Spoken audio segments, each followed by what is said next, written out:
Polda Metro Jaya mendadak ramai oleh kehadiran pasangan selebriti yang tengah menjadi sorotan publik Lesti Kejora dan Rizky Bilar. Dengan ekspresi serius dan didampingi oleh tim kuasa hukum, pasangan ini mendatangi Direktorat Reserse Kriminal Khusus untuk melaporkan balik Yoni Dores, seorang musisi senior, atas dugaan pelanggaran dan manipulasi hak cipta lagu. Kisru bermula dari pernyataan Yoni Dores di sejumlah wawancara dan media sosial, yang menuding Lesti telah menyanyikan lagu ciptaannya tanpa izin resmi. Yoni bahkan menyebut Lesti telah mencuri karya musiknya, dan menyebut hal tersebut sebagai tindakan tidak etis dari seorang artis besar. Lagu itu saya yang ciptakan, tapi kok bisa dibawakan Lesti tanpa saya tahu, tanpa izin. Ini jelas-jelas melanggar hak saya sebagai pencipta. Tudingan itu sontak mengundang reaksi keras dari pihak Lesti dan Bilar. Mereka menilai pernyataan Yoni Dores tidak hanya keliru, tapi juga merusak nama baik Lesti sebagai penyanyi yang selama ini dikenal profesional dan menghargai karya orang lain.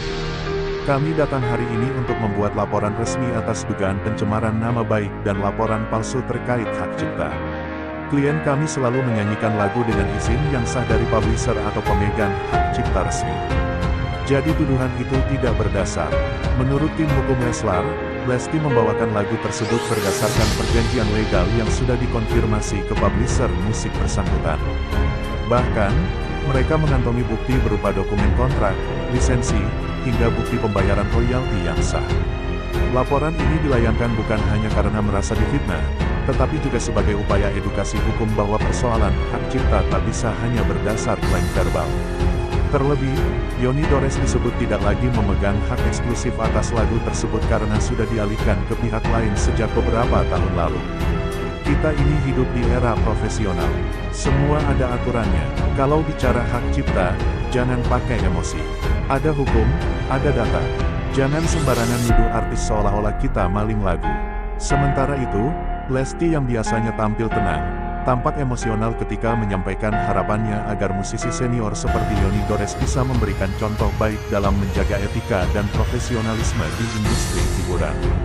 Saya ini besar karena nyanyi lagu orang, jadi saya tahu betul pentingnya menghormati pencipta. Makanya saya selalu minta izin, tapi sekarang malah difitnah, saya sakit hati. Pasangan ini menekankan bahwa laporan yang mereka buat hari ini bukan bentuk permusuhan, tetapi langkah hukum yang harus diambil demi menjaga nama baik dan menghormati prosedur hukum di industri musik. Kalau Yoni Dores tidak lagi memegang hak ekonomi lagu tersebut, maka secara hukum dia tidak bisa menuduh siapapun menggunakan lagu itu secara ilegal. Hak cipta dan hak terkait itu jelas ada aturannya. Kasus ini kini resmi diproses oleh penyidik Subdit Siber Ditreskrimsus Polda Metro Jaya. Jika laporan Lesti dan Bilar terbukti benar, Yoni Dores bisa dikenakan pasal penyebaran berita bohong dan pencemaran nama baik, baik melalui KUHP maupun UU ITE. Drama hak cipta ini menjadi catatan penting bagi dunia hiburan Indonesia, bahwa di balik karya dan ketenaran, ada aspek hukum yang tidak bisa disepelekan. Dan untuk Lesti dan Bilar, ini adalah perjuangan bukan hanya atas nama pribadi tetapi juga demi menegakkan keadilan di dunia musik tanah air. Apakah laporan ini akan membawa konsekuensi hukum untuk Yoni Dores? Dan bagaimana reaksi dari pihak musisi senior tersebut? Kita tunggu kelanjutan kisahnya, hanya di sini. Jangan lupa subscribe dan nyalakan lonceng notifikasi untuk update terbaru dunia hiburan Indonesia.